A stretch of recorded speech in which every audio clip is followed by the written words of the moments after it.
Thank you, and welcome everyone to this week's celebration of service for Bloomington Rotary Club. I am Sally Gaskell, the current president, and I want to thank you all for being here with us on Zoom. Our vision is to be a diverse, engaged community of leaders whose fellowship and service have a significant positive impact here in Bloomington and globally throughout the world. Since we're on Zoom, I ask you to please remain on mute if you're not speaking to improve the sound quality for everyone else. And with that, I would like to turn things over to Alam Barker, who happens to be the president-elect of our club, to give the reflection for this week. Thank you so much, Sally, and hi, everybody. It's great to see you all. So today I'm going to focus on truth, since we always talk about truth at the end of our meetings. I've been thinking about this for a while for a number of reasons, but it takes me all the way back to the 1980s when I was in South Africa. And I was living in Durban, and there was this intense fear of violence and change around us. It was a time in which it was almost taken for granted that a period of violence and revenge throughout South Africa would inevitably sort of take place before finally there might be the birth of a new nation. And for me and so many others in South Africa and around the world, it sort of was like a miracle that the country was able to bring itself from that brink. And moving forward a little bit through the 90s, obviously so much of the miracle in South Africa was because of Nelson Mandela and his release from prison and his election as first president of a democratically elected president in South Africa. And that was in 1994. But there was something else that was happening there, which I think is significant and perhaps illuminating in the world that we live in these days. This belief that transition to a just society following decades of the apartheid rule would not be possible without a full, earnest, deep consideration of the past. And so the Truth and Reconciliation Commission was formed in 1986, 2 years after the first democratic election. And I've been thinking a lot about truth and reconciliation these past few weeks with Desmond Tutu's passing, especially at a time here in the US where the concept of truth has become so contested. And the ways in which we get truth has become so polarized. And it's interesting to me that the combination of truth and reconciliation were tied together as a necessary process in South Africa, enabling the country to move away from its troubled past. And the key to the TRC was Desmond Tutu's belief that forgiveness was an essential part of reconciliation. And so it was an extraordinary time where witnesses who were identified as victims of gross human violations were invited to give statements about their experiences. And the entire country went through this. And the perpetrators of that violence could also come forward with testimony and request amnesty from both civil and criminal prosecution. This process of reconciliation was hugely debated in the country and still is today, for that matter. But it's clear that in many ways it did work. And South Africa stabilized and the transition to democracy has held. So when the TRC, when the Truth and Reconciliation Commission was completed and its report was presented to the government, Bishop Tutu had this to say. He said, the TRC was an indispensable way of healing. Then he said, let the waters of healing flow from Pretoria today, as they flowed from the altar of Ezekiel's vision to cleanse our land, its people, and to bring unity and reconciliation. You will have looked the beast in the eye. We will have come to terms with our horrendous past, and it will no longer keep us hostage. We will cast off its shackles, and holding hands together, black and white, we can become a rainbow country. Looking at our past, we will commit ourselves never again. So since then, the TRC concept and the model has influenced reconciliation efforts in so many countries around the world: Burundi, Cote d'Ivoire, Democratic Republic of Congo, Germany, Honduras. and a number of other countries, including Canada.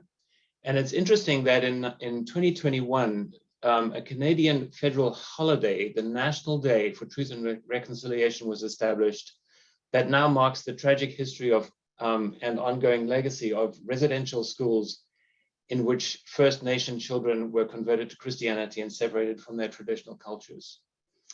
So, with the intensity of the political conflicts brewing in the US and so much of our shared history to reckon with, I wonder if there will be a time at which we can too openly return to stability through a similar process of truth and reconciliation.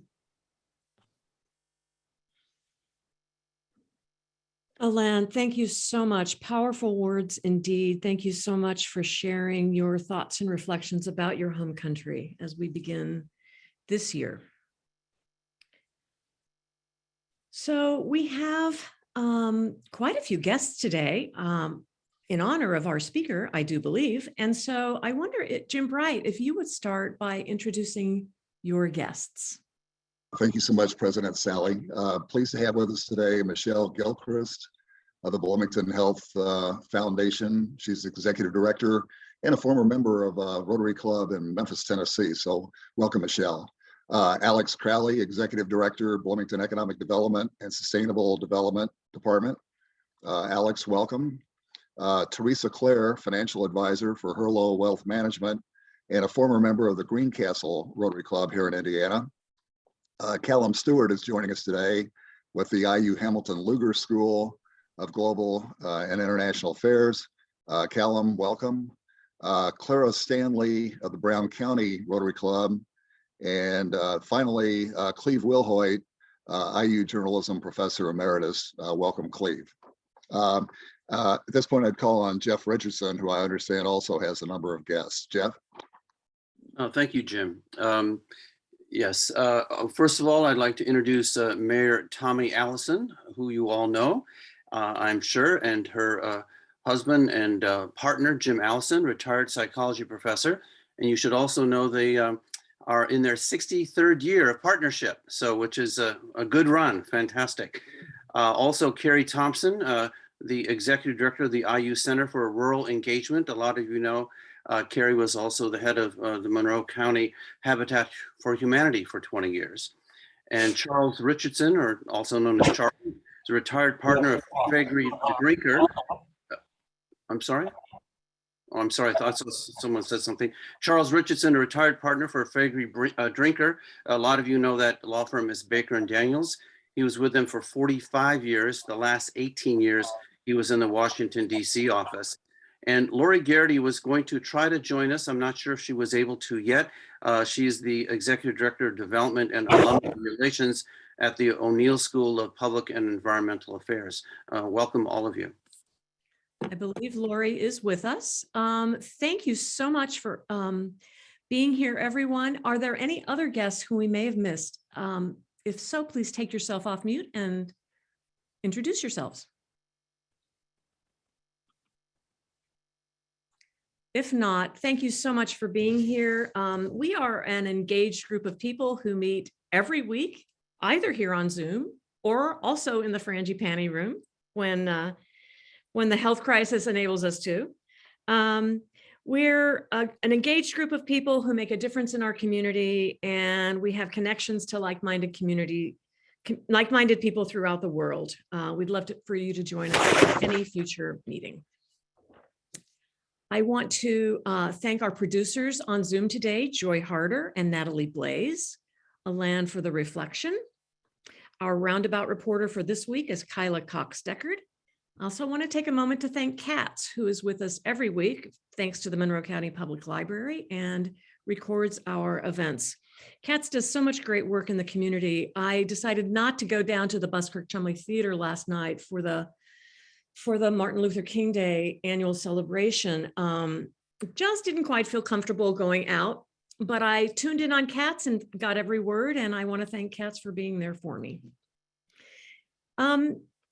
We have some announcements. I'll start with member anniversaries. First, we have two significant member anniversaries today. Dawn Colglazier has been a member of Rotary for 16 years, And Judy Witt, past president and past district governor, 33 years a Rotarian. Now, Judy, as you may or may not know, I just learned, took a fall about 10 or 11 days ago. She's okay. She won't be able to drive for about 6 weeks. I know she'd love to hear from each and every one of you. Send her an email. It's really easy, jwitt@indiana.edu. And Kyle, I'm sure you'll put that info in the roundabout as well. And then we have a couple of birthdays. Gosh, Len Tiemann, your birthday is January 23rd, and my birthday is Saturday, January 22nd. So the Rotary Board of Directors meets this Thursday at noon on Zoom. Everyone is welcome. Just let Natalie or me know in advance if you'd like to attend, and we'll send you the link. I want to give an update on Polio Plus this week. It's been a few months since we've talked about the World Polio Eradication program that Rotary International is such an important part of. So we know of a total of 5 wild virus cases that happened in 2021, 1 in Pakistan and 4 in Afghanistan.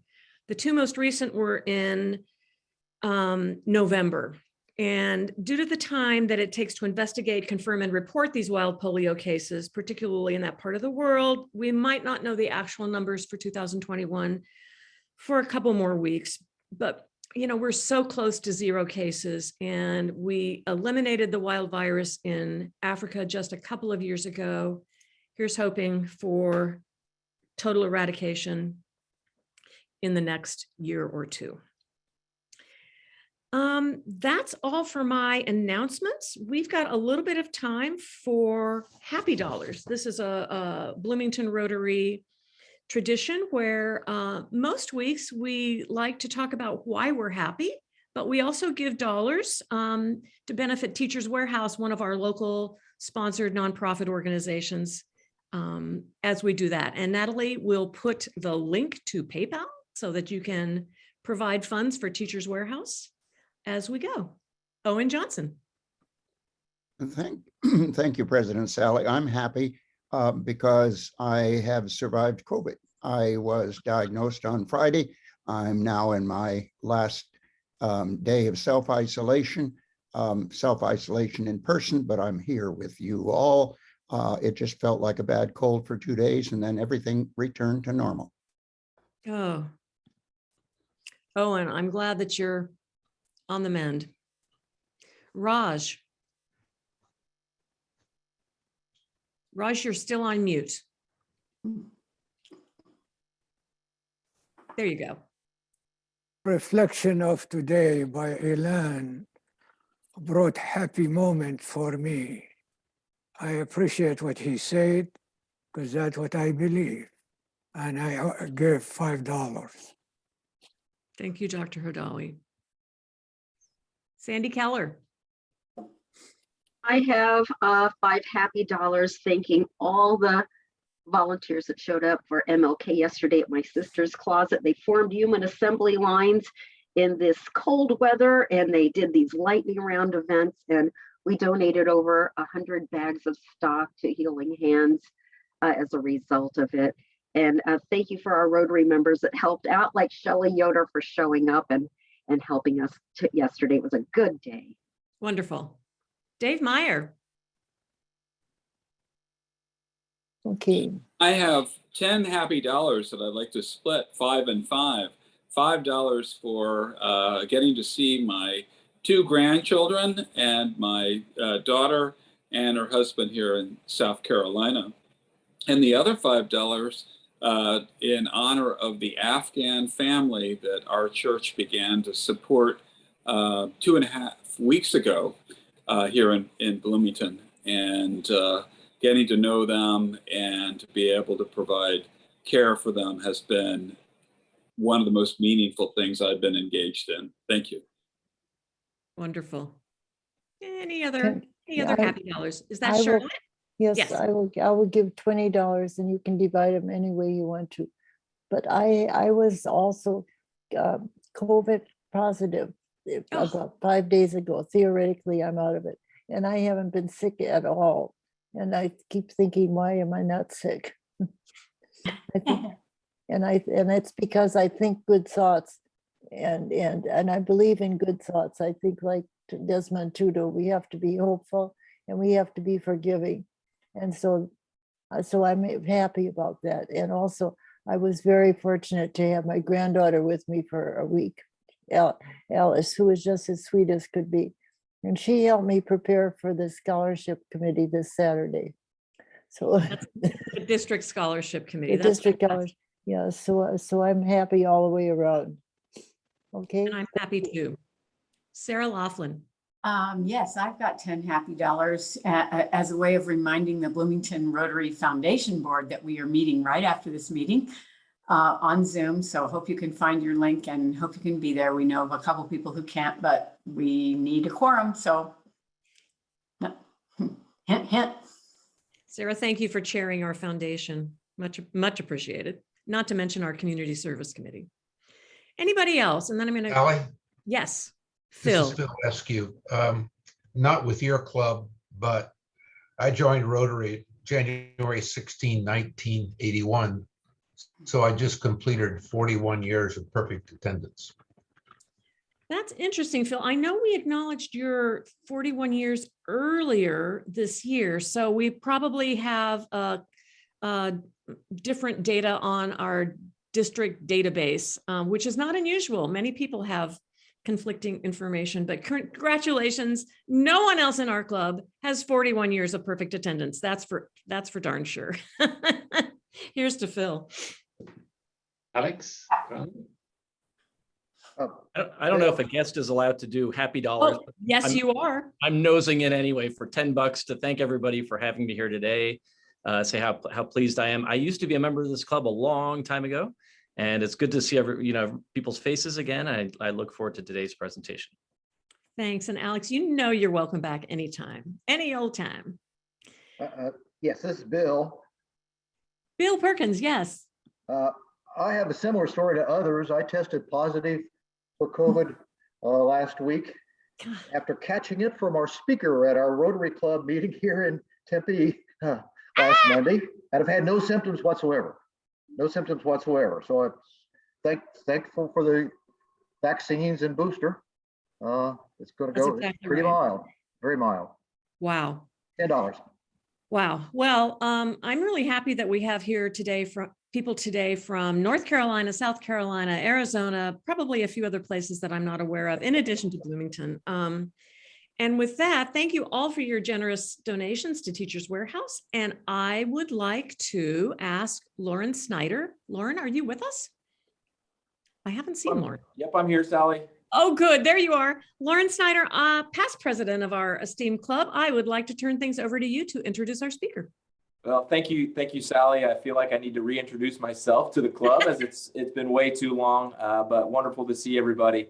I'm honored to introduce our speaker today, Mr. Nate Feltman. Mr. Feltman is a graduate of IU Bloomington Kelley School of Business and College of Arts and Sciences, as well as the McKinney Law School, and then spent much of the 90s in Russia studying and practicing law. He had a focus on corporate and international law. He has also served as a partner of multiple large Indianapolis-based law firms. Nate left the law practice in 2010 to become an entrepreneur and focus on his business ventures. Currently, he is involved with First Healthcare Company and media via the Indiana Business Journal since 2017, where he currently serves as CEO of IBJ Media. He purchased Inside Indiana Business with Gary Dick last year, actually. He is engaged in his community, recently joined the CICP board, economics club, interested in ideas around individual liberties, chair of the Liberty Fund board. He's also still very connected with IU, served as the national chair of the Alumni Association, served on the McKinney School of Law Board of Visitors, and Hamilton Luger School Dean's Advisory Council. He also served on the search committee for the current and new president, Witten, and is now serving on the search committee for the next IUPUI chancellor. The list truly does go on, but I think we'd all rather hear directly from Nate. It is my pleasure to introduce and welcome Mr. Nate Feltman. Thanks, Lauren, and great to be with all of you. And I know I've got a number of friends who are on. I won't name them all, but I'm glad to see you all. Sorry we can't meet in person, but under the circumstances, as we've heard from the stories around the Horn here, there's a lot of COVID going around, and I too am just recovering. About 4 weeks ago, early December. I also had COVID, luckily, because of, I think, as someone mentioned, the vaccines helped me have a fairly mild case as well. So we'll all get through this, I know. I just want to say a special thanks. I've always been a huge fan. Thanks for having me. I've always been a huge fan of Rotary. My grandfather, a guy by the name of Willard Simcox, was a 50+ year Rotarian in LaPorte, Indiana, near where I grew up in Mishawaka. I've always had an amazing fondness for Rotary, all the good things, including what we just heard about. I know Rotary's made a huge difference with polio around the world, and it's just a very wonderful, uplifting organization. And so I always try to say yes. I remember years ago, my grandfather, who has passed some years ago, invited me to LaPorte and to speak about Russia, which I was happy to do, and I enjoyed. So I just want to thank you for having me. There's a lot of different directions I could go with my talk, and I'll mention a few. One thing that wasn't mentioned, and it's probably my fault, Lauren, but I also served for 4 years in state government with Mitch Daniels. I was his Secretary of Commerce, and this was during his first term when I was a little bit younger. And I really enjoyed that experience, and I'm happy to talk a little bit about that if useful. My thought today is that I'll touch on a few subjects. As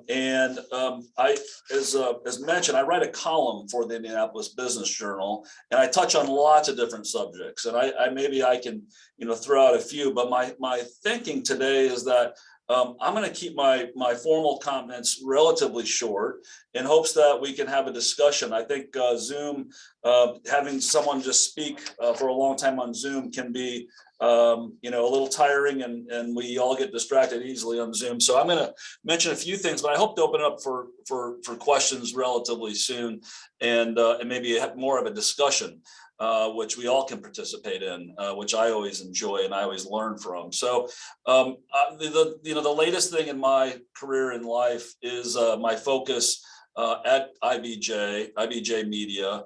And it really is a wonderful time for me personally, and I think for somebody mentioned earlier the death of local news. Well, that is somewhat true with daily newspapers, as we all know. I should say daily print newspapers. But we all know, of course, that the media landscape has changed so much the last couple of decades and continues to change. But what we're all hungry for, I think, are a few things, and what really attracted me to get into this media business. One is I think we've already touched on a little bit already this morning, but which is reliable and accurate information, trustworthy information, right? That we can count on, and that need and desire, and frankly for our country, and both the local, state, and national, is immense.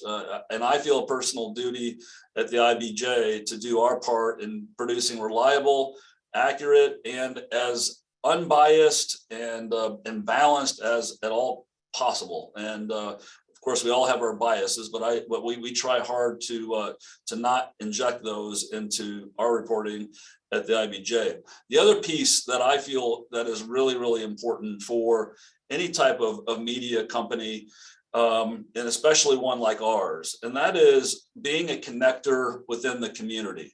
And I view the IBJ, and it was my predecessors who've run the IBJ.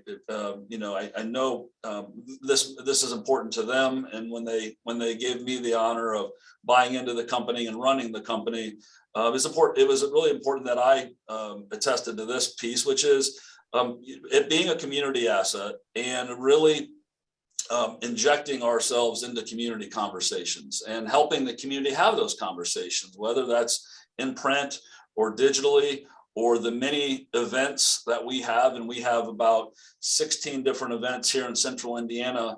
Some of them are award-like, but a lot of them are actually community conversations around healthcare, around the state of our state, the state of our city, around technology, and lots of other areas. And so that piece is very important to me and to our company, being a part of the community and helping the community have an ongoing conversation where we're working to better as best we can the local community, and not just the local, but the state as a whole. I'll just say that as a company, we have at IBJ some built-in advantages in terms of the Indianapolis Business Journal as compared to the daily newspapers that we're all accustomed to, and that is we were never a print daily. We're always once a week, and we come out at the end of the week, and so we had the advantage of not having that as part of our history, producing a paper every day. As you all know, I mean, if you're like me, I think a lot of you are my vintage. I still like holding a newspaper in my hand. There's something about that I really enjoy, but as you know, a lot of the younger people, as I spend time around Bloomington and walk around and go through the Union, I don't see a textbook or a newspaper or anything. All I see is iPads and laptops. So I know the younger generation doesn't appreciate that as much, but we are a 24/7 news operation, but on the web, and that was the case from the beginning of, or I should say, early on with the Indianapolis Business Journal, with the advent of the internet. So we have some advantages there, just in terms of our operating history, that we don't have the legacy of having to produce a paper every single day, but now we're mostly web-based and e-newsletter based, and that's been an advantage. I could talk about Russia, which I feel passionate about, as Callum, who's on the call, knows, and there's a lot going on in Russia right now and the world, with if everybody's paying attention to current events with the buildup of the Russian army on the Ukrainian border. There's a lot to peel back there, and that would probably take a long time. I could talk a lot about IU, which as mentioned, I'm really passionate about. I'm excited about our new president. I think she has the opportunity to do some wonderful things. I'll touch on that just for a minute, which is many of you, I know not all of you, I know Lauren's not an IU grad, he's a Butler Bulldog, but I wrote a column, not long ago. It's probably right about the time the new president was inaugurated, President Whitten, and that column was about the ability for IU to, maybe more than any institution in our state, to have an outsized positive impact on our state in the key areas that we know we need to do better in. And so I might just touch on that. One, of course, is the state of our health as a state, as a population. Today, as many of you know, we're ranked as one of the least healthy states, and that is problematic for so many reasons, right? Obviously, we want our fellow citizens to live long and healthy lives, but it's problematic also from an economic perspective.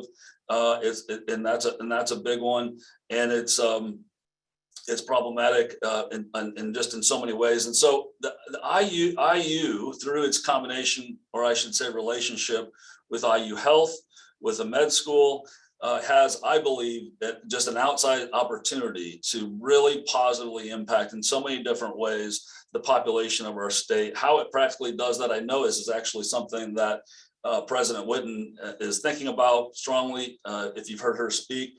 But that's one. And then the second one, of course, is the educational attainment of our population.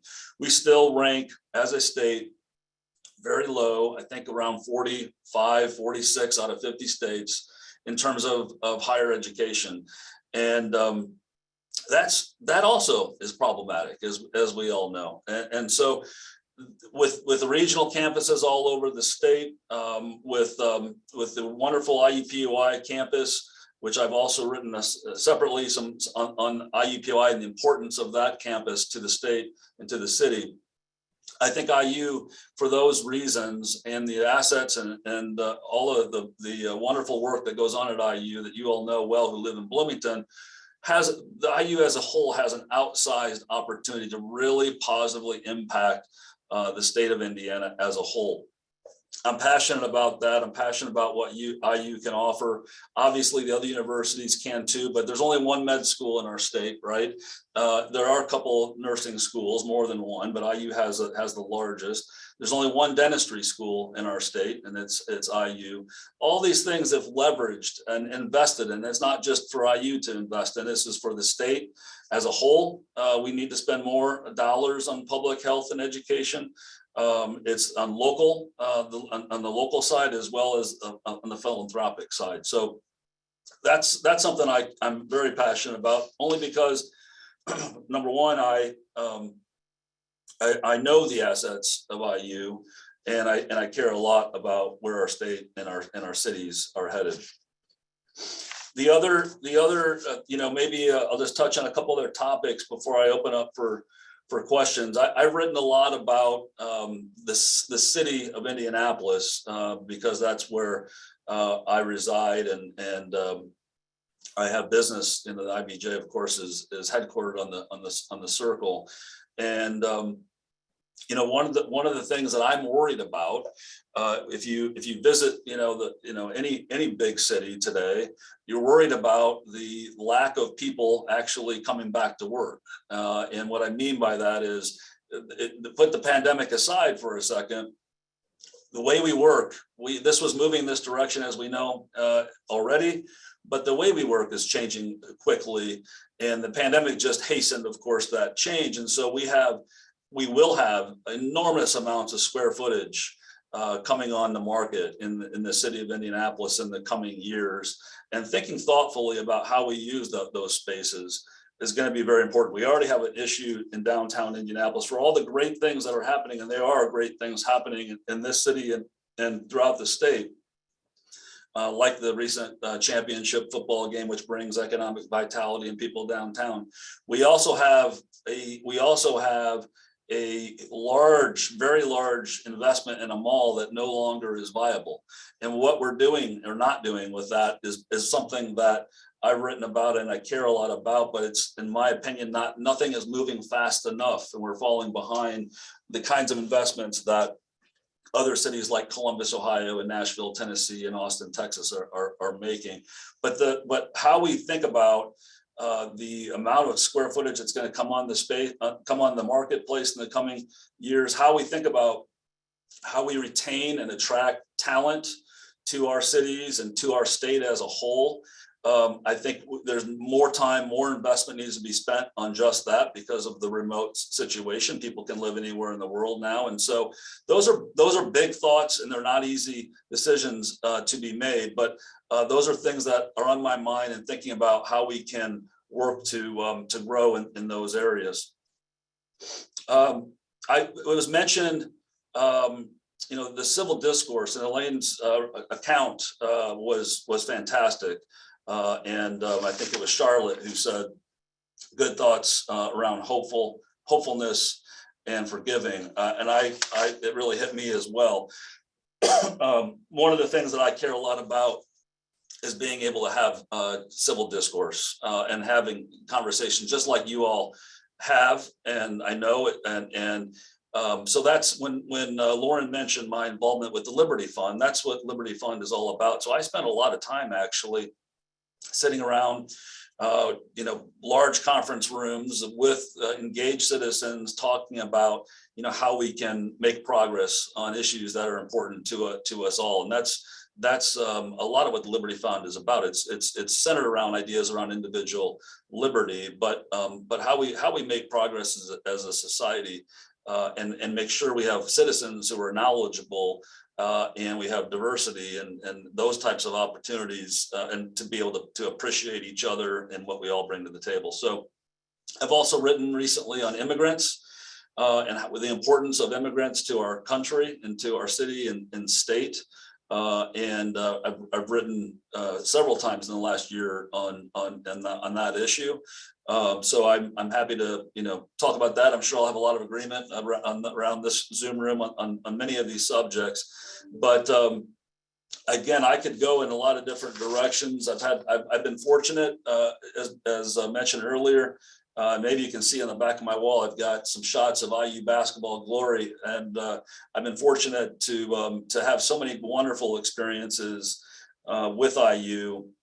It's why I think it's so important to pay back, a university for me anyway, a university that has given me so much. I studied Russian as well at IU for the first time. I had never studied Russian. I studied abroad in the Soviet Union in 1990. I spent about 4 years in the 90s in the former Soviet Union in Russia. And that experience through IU changed the course of my life in a positive way and gave me such a different perspective and vantage point about America and about freedom and why it's important to be an engaged citizen. And so I am certainly happy to discuss those types of issues as well. I'll leave it at this. One of the things that I recently, one of the events IBJ recently had was called Engage Indiana. And one of the panelists was somebody that you probably all know. And this kind of goes to the heart of why I love being in the business I'm in with IBJ Media and the ability to tell and spread a message. And that was Pete Yonkman of Cook Medical, who was on our panel at Engage Indiana and talked about the investment that Cook decided to make in a hard-hit area of downtown Indianapolis. And they decided, as some of you may know, to partner with Goodwill Industries and put a manufacturing facility in one of the hardest hit areas of downtown. It's one of the most crime-ridden and most difficult areas in kind of the east side of Indianapolis. He talked about why that was so important to do that and the impact that the positive impact when thoughtful that businesses can have, and how he was able to have 100% of the suppliers and the construction crew be people of diverse backgrounds and diversity, and so those are the type of experiences that I enjoy most about learning myself, but also being able to tell those stories with the community of what a company can do when they're very thoughtful about where they put their next expansion, or where they or how they hire and how they bring other partners to the table. That's a exciting part of what we get to do at the IBJ, and now with the acquisition of Inside Indiana, our goal is to be able to tell these stories and to be able to have an impact not just on Central Indiana. And Central Indiana, in my mind, also, by the way, it does include Bloomington and West Lafayette, because we do cover what's happening in Bloomington, West Lafayette, but even broader beyond in Evansville and South Bend, where I grew up, the area where I grew up, and Fort Wayne, being able to tell those stories because they do have an impact, and they can have an impact positively on other businesses and other people making their decision making of how they conduct themselves. So I'm going to stop there and catch my breath and let anybody that might have an opportunity to put something on the table for a discussion or to present their idea. So thank you for having me today. Nate, thank you. What an amazing variety of topics we've got, from IU basketball to the state of downtown development in Indianapolis, the media, and onward to Russia. Who's got a question? Owen Johnson. Personally, I'd be very interested in hearing more about your Russian experience and what got you interested. But I'm speaking here on, I guess, behalf of my fellow faculty. I'm a retired professor at IU. A number of faculty have expressed concern about the presidential search process. Your committee put forward 4 names as candidates to the trustees, and none of them were chosen. What was your reaction to that development? So Owen, it was a little, thanks for the question. It was a little misstated, my involvement in the search. I was not on the search committee. I was on the advisory search committee, which made recommendations in terms of the type of people that we might think about as the next president, as well as the type of, or the issues that would be important for the next president to face. I was not involved whatsoever in the actual interview or in the process. I was not on the actual search committee. It was called the advisory search committee. Yeah. So I can't, unfortunately, comment on that. But I do know if you type kind of that issue in IBJ, you'll get a story that the IBJ wrote on just the topic that you're talking about. If you haven't read it already. Okay, I have a question. Charlotte. Yes. Okay. You've lived in Russia, and you must have had some sense of what the impact is of being in a totalitarian society. I lived in Czechoslovakia in 1969 and 70 and got a good feeling for that. So I would wonder if you must have learned a lot. Do you have any concerns or have thoughts about some of the legislation that's coming down the path in our state legislature about parents taking over the curriculum of our schools? That's kind of a reverse totalitarianism. But do you have some thoughts about that? That disturbs me. It seems to me that's kind of Big Brother. Yeah, well, the first part of your question is, or your comment is absolutely, I mean, I did experience exactly what it looked like, felt like living in a totalitarian and communist socialist state, right? And that was in 1990, Gorbachev was in power when I was there. Yeah. And it certainly felt that and was that when I was there. A little bit has come back in that realm, but that's a different question. Yeah.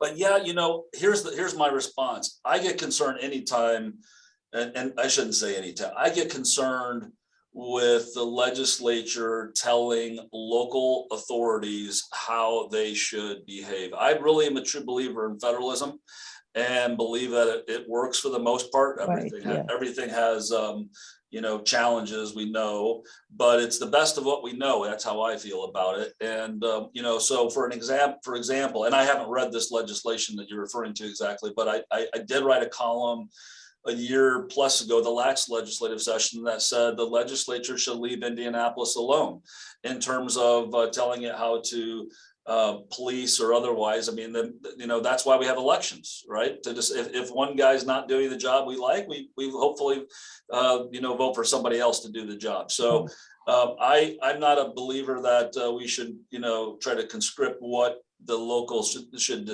do. I think that we should leave that up to the local counties and cities to make those decisions. Thank you.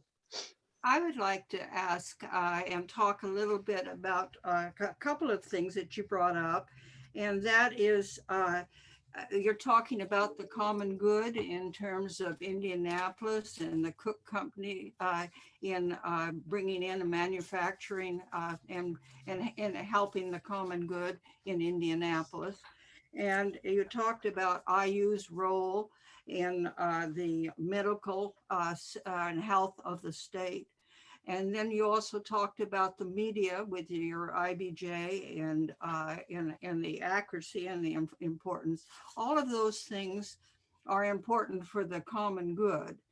And again, the common good, and speaking of IU, we go back to talk about Eleanor Ostrom and her saying that anytime you have, a resource that is crucial, that you have to have all stakeholders in part of the decision. And so I want to go back to your IBJ and your purpose of reliable and accurate and transparent information.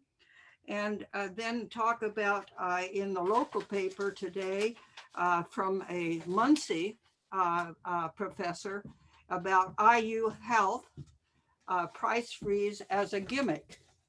Now, he goes into details about why he calls it a gimmick, and with IU health and IU Bloomington and IU Indianapolis. You have that we have a problem in not only medical care, but the price, we are way above all our prices elsewhere. And the results are way below everything else. And you have not only that, but you have these same hospitals buying up the nursing homes. And then you have all the problems in the nursing homes of pulling out the staffing, cutting the staffing for profit. And then you have that we are also high in maternal and infant deaths. Now, all this comes back to, again, the common good and who the deciders are in the state, which comes back to gerrymandering and safe districts and a supermajority in the legislature. Now, let's go back to your cause, which is reliable, accurate, transparent, investigative reporting. What are you doing about it?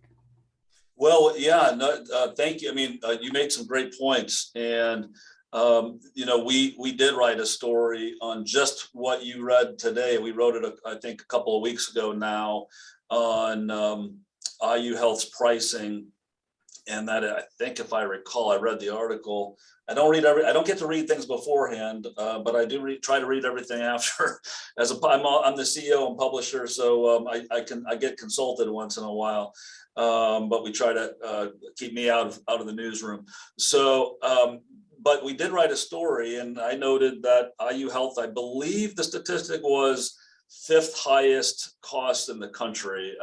And that really shocked me. I'm sure shocked others. It didn't shock me because I know people who at IU Health who've been there and knew that we were very, very expensive comparatively to other states.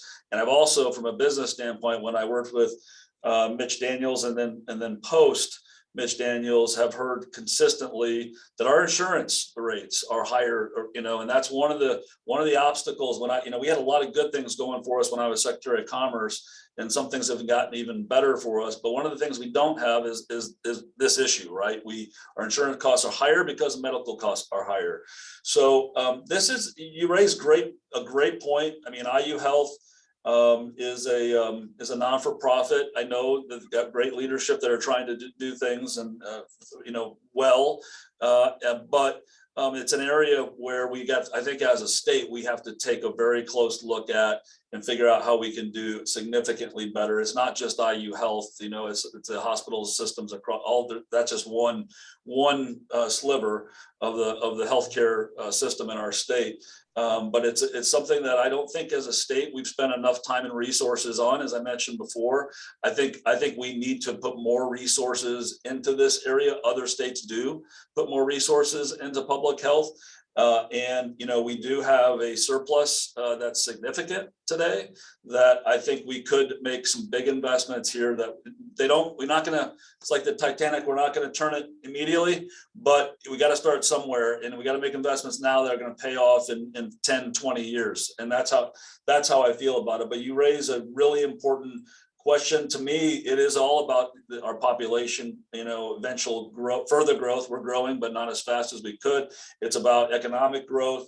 It's about humanity, doing the right thing. You mentioned child mortality rates. All these things we've got to get better on as a state. And I think we need to, I believe there's a commission, if I recall correctly, that the governor is putting together, but we got to make sure we really put some time and effort and resource into this soon. Waiting, to me, like I keep getting upset that we're waiting and waiting and waiting to redevelop the Circle Center Mall because it's just wasting away. And I feel the same thing about public health. We're waiting and waiting. We got to act. I suggest that one of your investigative, which would be very useful, would be to look into what in the legislature and what at IU helped enable the monopolies in the hospital field. and why, you know, this is the basic information. You know, for a democracy to succeed, you need an informed voter. That's the media. No doubt, no doubt. You're right. Well, I'll take the suggestion and I appreciate it. Thank you. Tommy, thank you so much for your questions and comments. I'm going to move to Judy Schroeder, who's been patiently waiting with a question. Hi there. I'd like to ask you what you feel is the future of what we could call the Mitch Daniels, Eric Holcomb direction of the Republican Party in Indiana versus the Todd Rokita direction, which is not as friendly to business in the sense of wanting other companies to come to Indiana. I'm going to answer your question in this way, which is I am fearful of the Mitch Daniels Holcomb approach. I believe has been a solid one. That's my personal beliefs. Everybody around the horn here has their own personal beliefs on many fronts, right? And so that's one view of the Republican Party. There are people in the legislature who have different views, and so I don't want to get too deep into politics. I tend to view myself as more of a libertarian, in full disclosure. And so I try to look at the issues and try to separate the people, but I care about a lot of issues. I'm sure you all do too. And I view Mitch Daniels as somebody who approached it from how can we better our state, and not just a certain sector of business, but how can we help every single citizen maximize their God-given abilities and do the best we can for everybody, not just certain sectors of our society. And I worked with them closely for 4 years, so I feel strongly that was his motive, and it was a good motive. It was driven for the betterment of our state. I can't comment as much as Eric. I know Eric Holcomb well, and he was involved with the Mitch Daniels administration, and I think he's tried to continue some of those efforts. Sometimes I don't like the divisiveness that sometimes comes from other politicians. And I think it's harmful. I think it's harmful in many, many ways, and it's harmful. I've been worried about and written about, the status of our institutions as a country, and that filters down to the local and state level. And when you constantly take shots at institutions that have mattered to us for lots of years, I get concerned about what kind of place are we going to have to raise our kids and grandkids. So I hope that answers your question. Thank you. Yeah. Nate, thank you so very much. That's all we've got time for today, but would you be able to stay a few minutes afterward to answer any more questions? Thank you so much. So in honor of your presentation today, we will be making a donation to Cardinal Stage, our professional theater company in Bloomington, still producing theater during the pandemic. And now to bookend our meeting today, I'm going to ask Alan Barker to introduce next week's program. You know what? I haven't prepared for that, Sally. So how about if you just went ahead and said it? I can do that. Thank you. So next week, our speaker is Jeff White, the environmental scientist from the O'Neill School, who's going to be talking about studying climate change, feedback from the edge of Greenland. So here at Bloomington Rotary, we strive to have diverse groups of programs, and we usually succeed. Natalie, could you please share the four-way test graphic on the screen, and we'll end our meeting by reciting the four-way test. Of the things we think, say, or do. First, is it the truth? Second, is it fair, love, concerned? Third, will it build better friendships? Fourth, will it be beneficial to all concerned? And fifth, is it fun? Thank you all. Have a wonderful week.